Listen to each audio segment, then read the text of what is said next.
आज मैं पुनः आप लोगों को जैक 2023 एनुअल की बोर्ड परीक्षा में पूछे गए 5 प्रश्नों का आंसर पूरे एक्सप्लेनेशन के साथ बता रहा हूं, जिसे आप लोग ध्यान से देखेंगे और समझेंगे। सबसे पहला प्रश्न है, दिए गए चित्र में x का मान बताएं यदि वृत्त को बराबर भागों में बांटा गया हो। यहां पर एक वृत्त का फिगर बना हुआ है और यह वृत्त 1 2 3 4 5 6 बराबर भागों में बांटा गया है। ये जो डिजाइन है, जितना भी डिजाइन है, सब आपस में बराबर है। प्रश्न ये है कि x का मान क्या होगा। x का मान क्या होगा? ये हम लोग जानते हैं कि वृत्त के केंद्र पर 360 डिग्री का कोण बनता है। यहाँ पर जो कोण बनेगा वह पूरा कितना का बनेगा?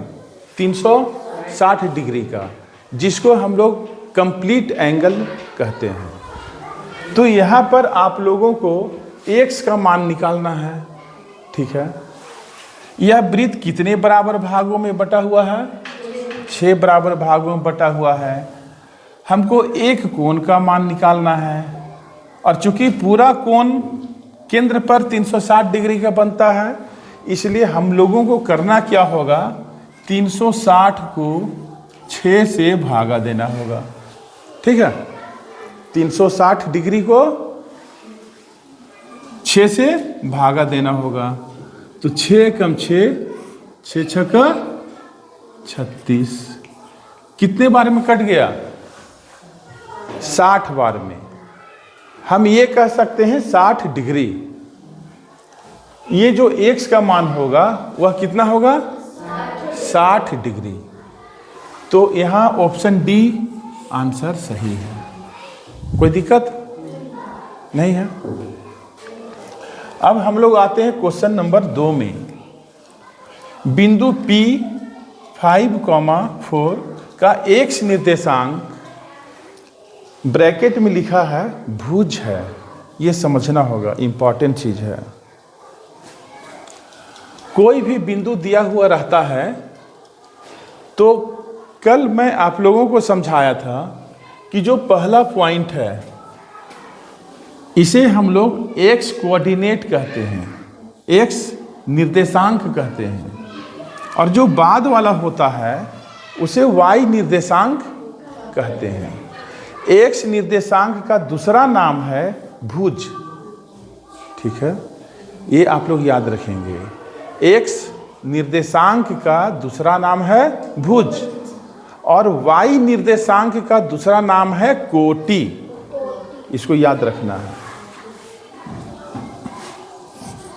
x निर्देशांक को हम लोग कहते हैं भुज और y निर्देशांक को कहते हैं कोटि, ठीक है। यह प्रश्न क्या है? बिंदु P 5,4 का x निर्देशांक या भुज क्या है? तो जो संख्या पहले आ रहा है वह x निर्देशांक होता है। तो पहले यहां पर क्या है? 5, तो x निर्देशांक होगा 5। तो इस ऑप्शन में देखिए कि 5 कहां पर है? ऑप्शन सी, ये आंसर सही है। क्वेश्चन नंबर 3, बिंदु D 5,-4 का y निर्देशांक है। y निर्देशांक को ही हम लोग कोटि कहते हैं। तो जो बाद में पॉइंट आता है उसको हम लोग क्या कहते हैं? y निर्देशांक। तो y निर्देशांक इस पॉइंट में, इस बिंदु में क्या है? -4। तो ऑप्शन में देखना -4 कहाँ है? ये है, ये आंसर हो गया। कोई दिक्कत? क्वेश्चन नंबर 4, निर्देशांक -5, -4 ग्राफ के किस चतुर्थांश में होंगे? ये समझना होगा।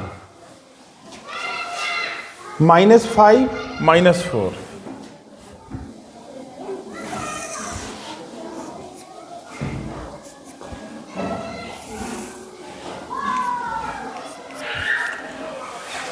इधर हम लोग क्या लिखते हैं, x,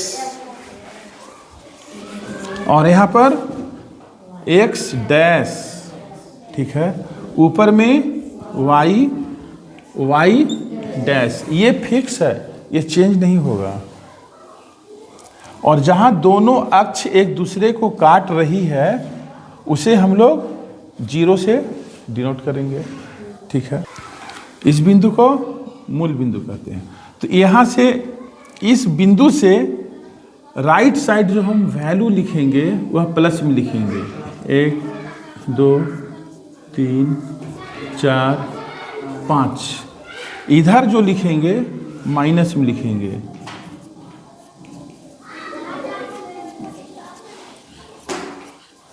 ठीक है, ऊपर जो लिखेंगे वह प्लस में, और नीचे जो लिखेंगे माइनस में।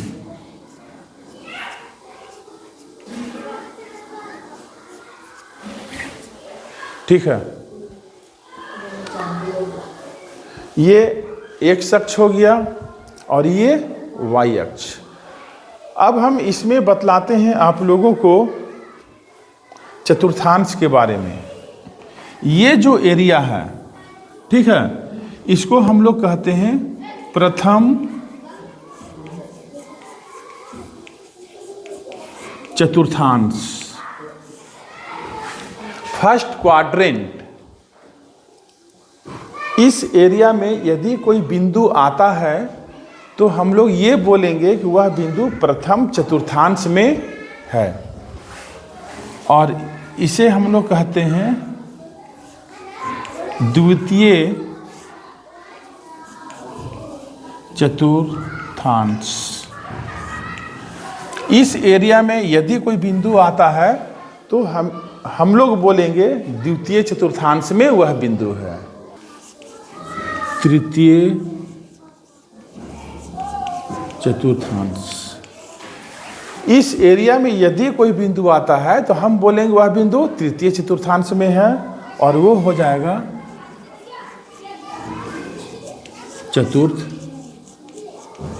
चतुर्थांश।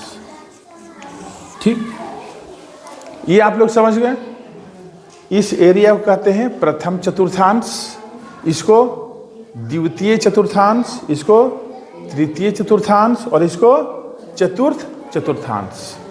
अब यहाँ जो प्रश्न है निर्देशांक -5 -4 ग्राफ के किस चतुर्थांश में होंगे, तो सबसे पहले इस बिंदु को उस ग्राफ में दिखलाना होगा कि यह बिंदु कहाँ पर है। तो जो पहले आता है संख्या वह x निर्देशांक होता है। तो इस बिंदु में x निर्देशांक कितना है, -5, और y निर्देशांक -4। तो x का वैल्यू -5, y का वैल्यू -4। हम लोग को इस ग्राफ में देखना है x का वैल्यू -5 कहाँ है, यहाँ पर है, ठीक है, और y का वैल्यू -4 कहाँ है, यहाँ पर है। तो इसके सामने डॉट लगाना है और इसके नीचे डॉट लगाना है।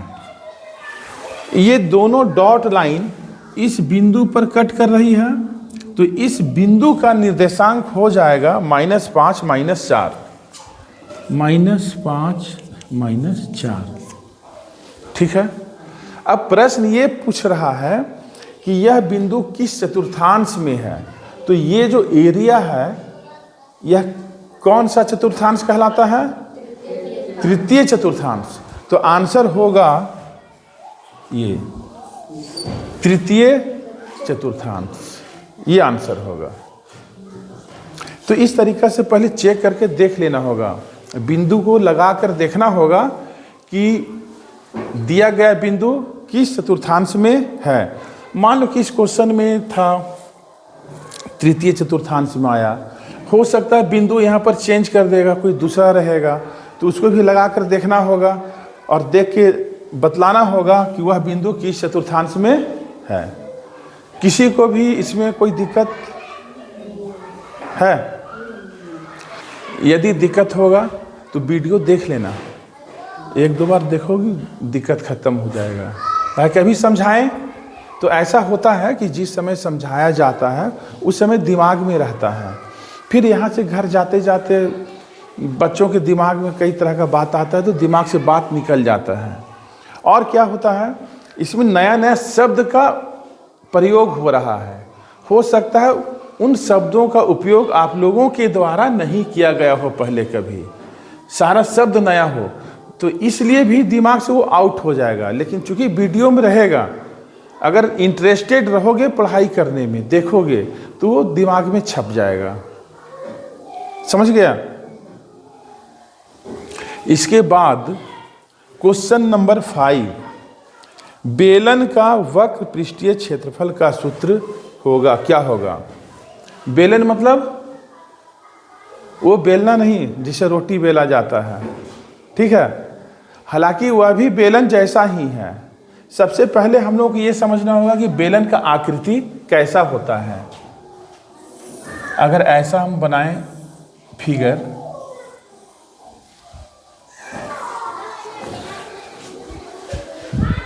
बेलन में क्या होता है? बेलन बनता है कैसे?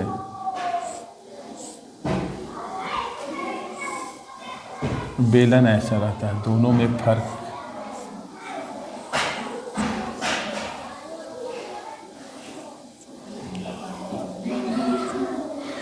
ठीक है, ये बेलना हो गया रोटी बेलने वाला, है ना? यदि इसमें से हम लोग यहाँ से कट कर दें और यहाँ से कट कर दें तो जो बीच वाला भाग है यह बेलन बन गया। अंग्रेजी में हम लोग बोलते हैं सिलेंडर। इस तरह का आकृति, ये बोतल भी देख लो, ये बोतल के ऊपर वाला भाग को यदि हम बंद कर दें तो यहाँ से यहाँ तक सिलेंडर हो गया, बेलन हो गया। ठीक है, ऐसा और भी रहता है। पाउडर, दूध का डब्बा, वह भी बेलन है, बेलनाकार आकृति है। प्रश्न ये है कि बेलन का वक्र पृष्ठीय क्षेत्रफल का सूत्र क्या होगा? वक्र पृष्ठीय क्षेत्रफल का मतलब क्या होता है? देखो, जैसे ये बेलन है, वक्र पृष्ठीय क्षेत्रफल मतलब इसका किनारे किनारे का क्षेत्रफल। ठीक है, वक्र पृष्ठीय बोल रहा है, नीचे का क्षेत्रफल शामिल नहीं है और ना ऊपर का क्षेत्रफल शामिल है, केवल साइड का क्षेत्रफल शामिल है। यदि बोला जाएगा बेलन का संपूर्ण पृष्ठीय क्षेत्रफल, तब फिर चेंज कर जाएगा फॉर्मूला। बेलन का संपूर्ण पृष्ठीय क्षेत्रफल में ये क्षेत्रफल, नीचे का क्षेत्रफल और ऊपर का भी क्षेत्रफल शामिल होता है। यहाँ पर है बेलन का वक्र पृष्ठीय क्षेत्रफल का सूत्र होगा, इसका होगा फॉर्मूला 2πRh। आप लोगों को याद रखना होगा 2πRh। यह भी आप लोग हो सकता है पहली बार सुन रहे होंगे नाम। पाई क्या है, आर क्या है, एच क्या है, जान रहे हो या नहीं जान रहे हो, हम बतला देते हैं। जैसे बेलन है, ठीक है, यह हम कह सकते हैं यह एक डब्बा है इस आकृति का, तो इसका जो ऊंचाई होता है उसको हम लोग एच से डिनोट करते हैं। बेलन का ऊंचाई को एच से डिनोट करते हैं। इसका कोई त्रिज्या भी होगा यहाँ से लेके यहाँ तक, तो इस त्रिज्या को आर से डिनोट करते हैं। बेलन के आधार की त्रिज्या आर हो गया। और पाई क्या है? पाई का वैल्यू होता है, हम यहाँ लिख देते हैं, पाई बराबर, इसको याद रखना होगा, 22/7 या 3.14। ठीक है, पाई का वैल्यू होता है 22/7 या 3.14। मैथ बनाने में इसका उपयोग करना पड़ता है। ठीक है, तो यहाँ प्रश्न ये था कि बेलन का वक्र पृष्ठीय क्षेत्रफल का सूत्र होगा 2πRh।